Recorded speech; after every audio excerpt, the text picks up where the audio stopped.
Gênesis, capítulo 3, versículo 23. O que é que nós encontramos aí? Gênesis, capítulo 3, versículo 23. Olha o processo de adoção, onde, na verdade, se faz necessário. O processo da adoção, a adoção se faz necessária, porque no livro de Gênesis, já é bem claro aí, Deus lançou o homem fora do jardim. O ser humano foi expulso do jardim. Bom, mas ele pode voltar para esse jardim, é o que nós vamos ver. Mas diz mais também, foi lançado fora. Não vou entrar no mérito de rejeição. Existe uma... Não vamos entrar nesse mérito de rejeição. Deus rejeitou a natureza humana, não. Vamos olhar por esse aspecto. Foi lançado fora, foi expulso, mas esse ser humano que foi expulso, que foi lançado fora, ele pode voltar a usufruir desse paraíso prometido por Deus para a humanidade.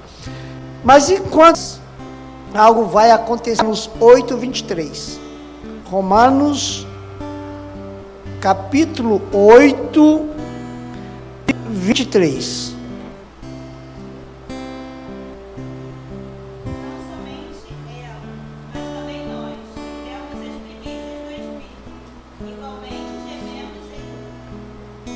Gememos em nosso espírito, aguardando a adoção de filhos, a redenção do nosso corpo. Gememos, ó, o íntimo, lá dentro, está lá dentro, não está fora de você, nem está em busca de papéis do nosso íntimo. Aguardar a adoção de filhos, porque nós somos criaturas de Deus. Como criaturas de Deus, nós fomos expulsos, fomos lançados fora.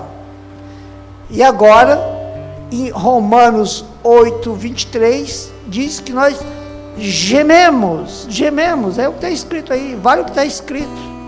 Gememos no nosso íntimo, aguardando a adoção como filhos de Deus. Bom, o que é a adoção? De acordo com os dicionaristas, adoção é o ato ou efeito de adotar. Esse é o sentido do ponto de vista do dicionário. Mas também é a aceitação voluntária ou legal de uma criança como filho, ok? De uma criança como filho, grave isso, de uma criança como filho. Lembra que Jesus falou, se não vos tornardes, pode continuar, alguém lembra? Não entrará no reino dos céus. Se não vos tornardes como uma criança. Então, olha o dilema, né? Lembra que eu exemplifiquei aqui na primeira fala a questão da criança que fica aguardando essa adoção, né?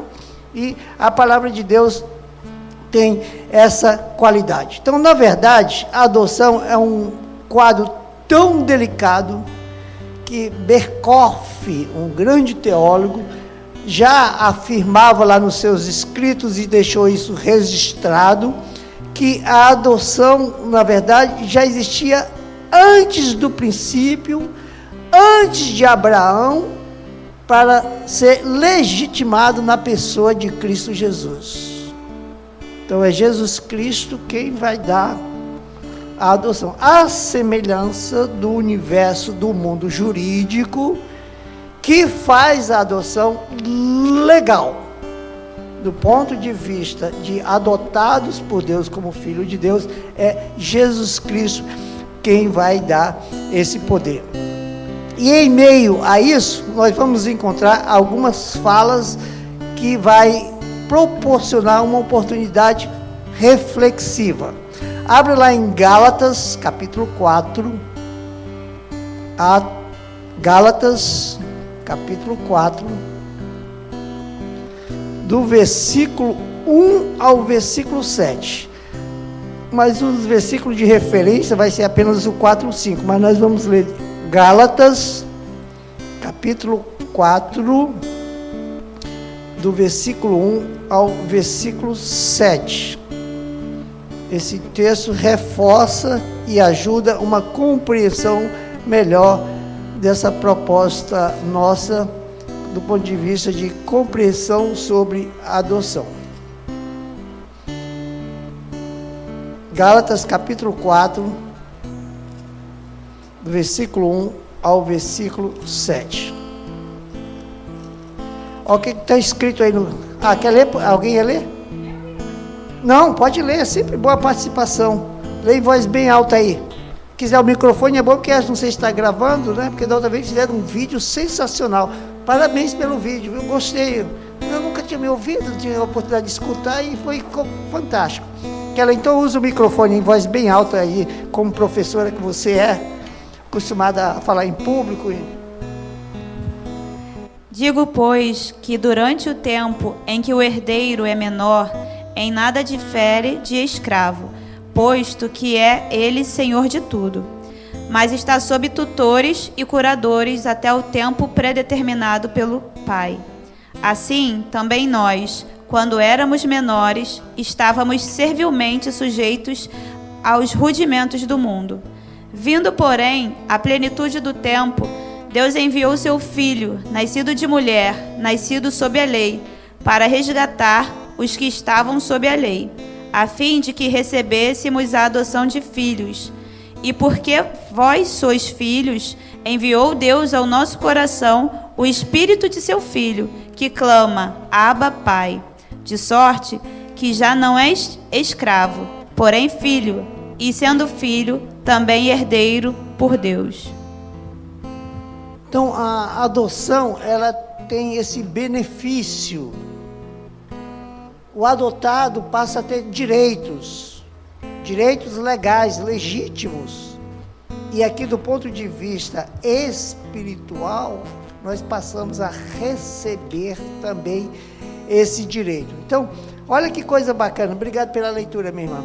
Olha o que diz o versículo 4. O versículo 4, né? Vindo, porém, a plenitude do tempo, Deus enviou seu Filho, nascido de mulher. Por quê? Aguenta um pouquinho, segura aí. Porque várias teorias vão negar o nascimento de Cristo. De uma das teorias, nós vamos falar algumas teorias numa oportunidade breve. A teoria adocionista, na verdade, era um pensamento no qual dizia que Jesus não tinha forma humana como filho de Deus quando nasceu, mas que passou a ter por ocasião do batismo lá no Rio Jordão. Umas coisas à parte que nós não vamos entrar no detalhe da discussão, essa postura filosófica. Tá? Versículo 4. Versículo 5. Versículo 5. Para resgatar os que estavam sob a lei. Qual a lei que nós tínhamos? A lei da condenação. Nós fomos expulsos, fomos lançados fora, já estávamos condenados, não é? A fim de recebermos a adoção de filhos de Deus. Adoção de filhos de Deus. Olha que coisa bacana. Filho de Deus só existe Jesus Cristo, Filho legítimo, unigênito, Filho de Deus. Nós passamos a ser filhos adotados. Filhos por adoção. E aí a gente vai ter os mesmos direitos e privilégios do ponto de vista desse universo jurídico humano, em que a adoção tem esse valor protetivo. E esse valor protetivo deixa para nós um grande ensinamento. Aí eu queria que você fosse lá em Efésios, capítulo 1.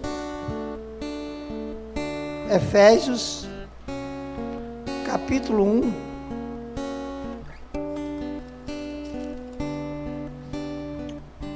versículo 4 e 5.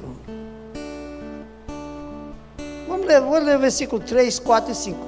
Bendito Deus e Pai de nosso Senhor Jesus Cristo, que nos tem abençoado com toda sorte de bênção espiritual nas regiões celestiais em Cristo, assim como nos escolheu nele,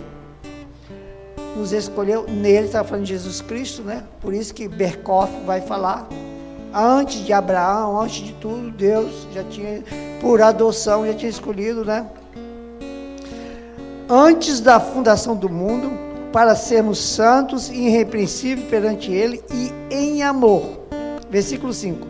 E nos predestinou para Ele, para a adoção de filhos adotados, já predestinados. Na predestinação, né, vem lá de trás, mas já como filho de Deus. De que forma? O versículo está dizendo, por meio de Jesus Cristo, por meio de Jesus Cristo. Então essa adoção, ela é feita por meio de Jesus Cristo. Como que ela se deu para nós? Pela humanidade de Jesus. Jesus teve que se humanizar, tabernacular, morar, residir como aqui na terra, ser filho de mulher, ser natureza humana, para que eu e você pudéssemos então, por meio desse ato de Deus, na pessoa de Jesus Cristo, nós temos direito à adoção como filhos. A adoção é um negócio tão bacana, tão bonito, que do ponto de vista jurídico, a adoção, quando a pessoa adota, apaga completamente a outra família, quebra o vínculo, esquece a adoção. A semelhança da palavra de Deus, que também nos adota, e nós deixamos aquele coisa de lado, do passado, de trevas, essa nova criatura, essa nova família. Então, a palavra de Deus tem toda essa riqueza e nos proporciona essa alegria. Então, aí a gente vai compreender, irmãos, os desígnios e os projetos de Deus, do ponto de vista de oferecermos ensinamentos preciosos, para que eu e você tenhamos, assim, cada vez mais um entendimento da palavra de Deus. Então, a adoção, na verdade, é um processo que requer cuidados especiais. Da parte de Deus, qual foi o cuidado especial de Deus? João 3,16. Deus amou o mundo de tal maneira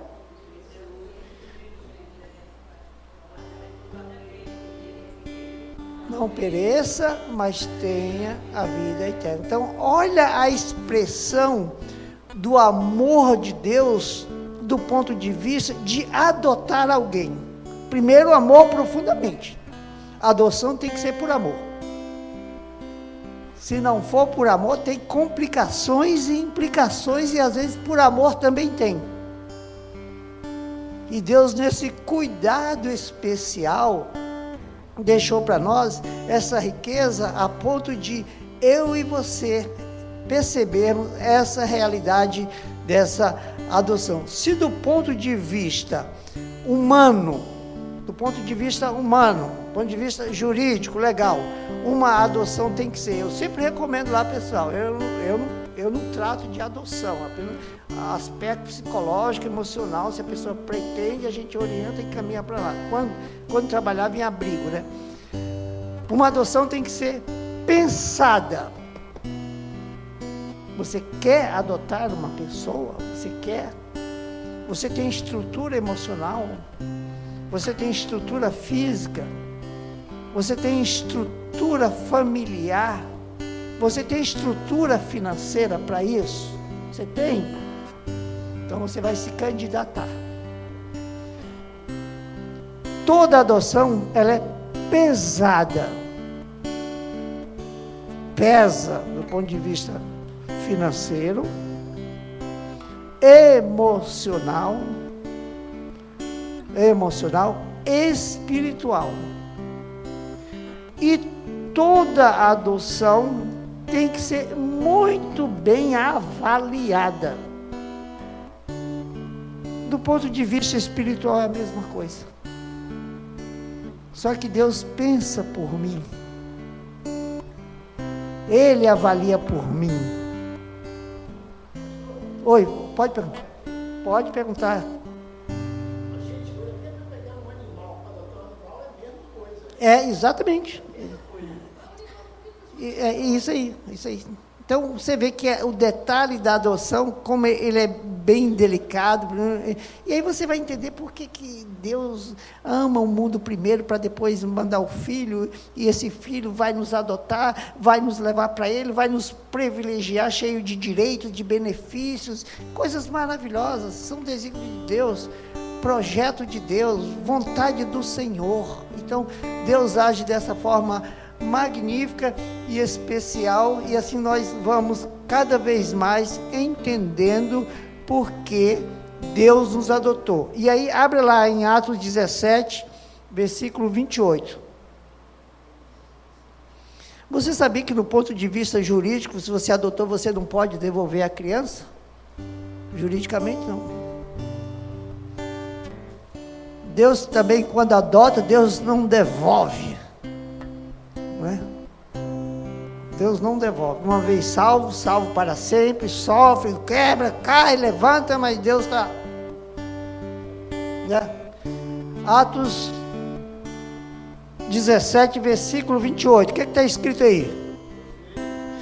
Pois, olha, quem nos adotou, olha a bênção, quem nos adotou? Pois nele vivemos, nos movemos e existimos. Olha, quem foi expulso lá atrás, olha a bênção que está usufruindo agora, né? Por um ato de amor manifestado por Deus na pessoa de Jesus Cristo. Nós vamos continuar esse assunto no próximo encontro, porque eu preciso interromper aqui para nós orarmos pelo trabalho de domingo pela manhã, né? Para que Deus continue abençoando as iniciativas da igreja, o esforço que cada irmão vem fazendo, para que essas portas estejam abertas, e nós chamando, convidando, ou pelo zap, ou pessoalmente, ou de outras formas, para que os trabalhos sejam contemplados também pelas pessoas. Falar de depressão é uma coisa simples, gostosa, para quem conhece do assunto. E, para às vezes, quem está sofrendo pode se sentir mais fragilizado ainda, porque você, como se estivesse tocando numa ferida, ou também a pessoa se sentindo mais confortável, porque você está mexendo com o estado emocional de uma pessoa. Então, nós vamos orar pelos trabalhos de domingo, orar pelos aniversariantes da nossa igreja, orar por porta de emprego. Estava falando com Michele, né? Eu fui pastor na zona rural, no 5º distrito de Macaé, 3 igrejas da zona rural, 5º distrito de Macaé, 6º distrito e 7º distrito de Macaé. Vilarejozinho pequenininho. E eu vi a minha igreja toda feliz, e eu todo feliz com a igreja, e eu vi aqueles jovens crescendo, os jovens crescendo e se desenvolvendo. E eu dizia para eles, olha, vocês precisam estudar. Aqui não tem estudo para vocês. Aqui vocês precisam trabalhar. Aqui não tem emprego para vocês. Irmãos, eu falava isso com o coração partido, que eu tinha que orar por estudo para eles e orar por emprego para eles, e eles só iam encontrar isso na cidade de Macaé. Eu estava falando com a Michele. Michele está fazendo um concurso lá para Niterói. Será que eu vou perder minha ovelha? Eu vou orar pela minha ovelha e vou perder a minha ovelha, né? Deus em tudo tem um propósito. Ela disse que a prova foi boa, isso já é um bom sinal, não é? Essas etapas de qualquer processo seletivo se faz necessário, se já vencer essa etapa, as outras, os desígnios, a gente sabe que Deus controla tudo, né? Então, vamos orar por porta de emprego, tanta gente querendo trabalhar, pessoas que estão aposentadas, que estão querendo voltar para o mercado de trabalho, e está esperando uma oportunidade. Jovens que estão querendo ser jovem aprendiz. Lá no abrigo, de vez em quando, a gente atende a criança e a mãe fica torcendo para que aquela criança encontre um espaço de jovem aprendiz, se a gente pode indicar para algum supermercado e tudo mais, e às vezes encontra e não dá certo naquele processo lá. Então, primeiro emprego, para quem está voltando no mercado de trabalho, porque Deus sabe o tempo dele e a hora dele. E aí, vamos olhar por porta de emprego, né? O emprego, nós sabemos, somos aqui adultos, traz um certo conforto. É com esse salário que você paga seus compromissos, você cria desafios e outras coisas mais. Então, vamos orar por isso. E o estudo também, a pessoa não pode ficar sem estudo, né? Infelizmente, o nosso governo ele faz uma política estudantil, não é crítica não, apenas uma observação como educador, né? Faz uma proposta de ensino que o grande investimento vai para o curso universitário, para o curso superior. Deveria ser completamente o inverso. Dar a boa formação, né? Atendo criança com 12 anos, sabe ler? Não, sabe escrever? Não. Está em que série? Tá série, quarta série, quinta série. Falei, meu Deus. É a tal da aprovação automática. Não sabe ler, não sabe escrever, e a escola está aprovando. Por quê? Eu não te dou o ensino, mas, em compensação, eu não te prejudico. Você vai estar aprovado. Infelizmente, é uma cultura de ensino um pouco perversa, né? Mas vamos orar, porque Deus, em tudo, Ele olha para a nação, Ele olha para o seu povo, e aí tem forma da pessoa conquistar essa educação. Então, como eu estava falando, o governo nosso investe alto no ensino superior, mas poucas pessoas chegam lá no ensino superior. E, cria o FIES, cria não sei o quê, aí esse FIES é faculdade particular, pública, que oferece vagas e mais vagas e mais vagas, e cobra uma taxa alta. Tem curso de direito de R$5.000, curso de medicina de 14 mil, e a pessoa faz pelo FIES, aí depois o governo cancela essas dívidas com o empresário pagou, né? O cidadão, o dinheiro do governo que podia ir para outras coisas, vai por esses caminhos aí tortuosos. Mas o nosso papel aqui não é questão sociológica, nem destinação de verba pública, tá? Apenas só, por favor, não vai nenhuma crítica não, né? Porque quem está lá sabe o sofrimento que é, né? Orar por isso. Então, vai ser orações espontâneas. Quem tem o desejo de orar, ore. Ore pelas famílias, pelas pessoas enfermas da nossa igreja. Todo lugar, em qualquer lugar, nós encontramos pessoas enfermas que estão necessitando urgentemente de medicação, de exames, de diagnóstico, de tratamento. Muitas doenças, tem doença que não tem cura, mas tem tratamento. Eu não te dou a cura, mas pelo menos vou te dar o tratamento. E aquelas que têm o tratamento, que têm a cura. Então, mas às vezes a cura exige um tratamento, né? Então, para que Deus mova e remova tudo aquilo que não está trazendo consolo, conforto e paz para o nosso coração, nem para o nosso corpo, né? Então, orações espontâneas. Quem se o desejo de orar, pode orar. Se quiser usar o microfone, pode usar o microfone, porque às vezes ele grava ali e fica esse vídeo não como exibição. A intenção dele não é essa. Ele faz com muito prazer, com muito carinho, até para passar para a pessoa que não veio para o santuário, não pode estar hoje aqui por causa de trabalho, outros imprevistos e tudo mais, tá bom? Orações espontâneas, mais de uma oração, ore pelo trabalho de domingo também.